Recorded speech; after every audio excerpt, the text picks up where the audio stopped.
నిరీక్షణ prayer house మరియు centre సంఘముల తరపున ప్రభు పేరిట మీ అందరికీ నా శుభాభివందనములు. ఈరోజు దేవుని వాగ్దానం న్యాయాధిపతుల గ్రంథం 20వ అధ్యాయం 26వ వచనం.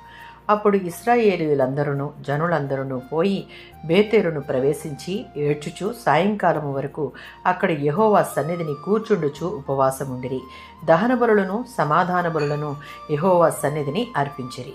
19వ అధ్యాయంలో బెన్యామీను గోత్రం వారు లేవి యాజకుని భార్యను అవమానించి చంపిన దురాచారం ద్వారా చేసిన మహాపాపం తరువాత ఇశ్రాయేలు గోత్రాలు బెన్యామీను గోత్రంతో యుద్ధానికి బయలుదేరాయి. కానీ ఇశ్రాయేలీయులు మొదటి 2 యుద్ధాలలో ఘోర పరాజయం పొందారు. అందువల్ల వారు యెహోవా సన్నిధిని వచ్చి ఉపవాసంతో విలపించి బలులు అర్పించి ఆయన చిత్తాన్ని వెదికిన కారణాన న్యాయాధిపతుల గ్రంథం 20వ అధ్యాయం 28లో ఉన్నట్లు దేవుడు వారిని విజయంతో గెలిపించాడు. 127వ సంకీర్తన మొదటి చరణం.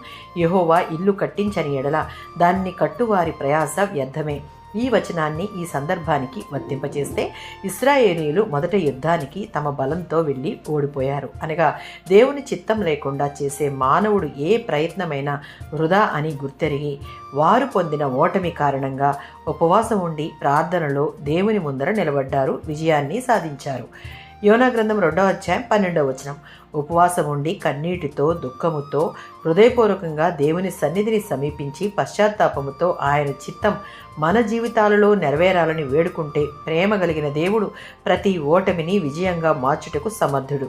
విశ్వాస జీవితంలో ఎదుర్కొనే ప్రతి ఓటమి మనలను దేవుని దగ్గరకు చేస్తుంది. అప్పుడు దేవుని సన్నిధిని ఉపవాసం మరియు ప్రార్థన ద్వారా మన ముందున్న యుద్ధాన్ని ఎదుర్కొనుటకు సిద్ధపడితే ఆయన సన్నిధి మనకు విజయాన్ని చేకూర్చి పెడుతుంది. దానికి దేవుని చిత్తానికి లోబడి ఉండుట తప్పనిసరి. ఆమేన్.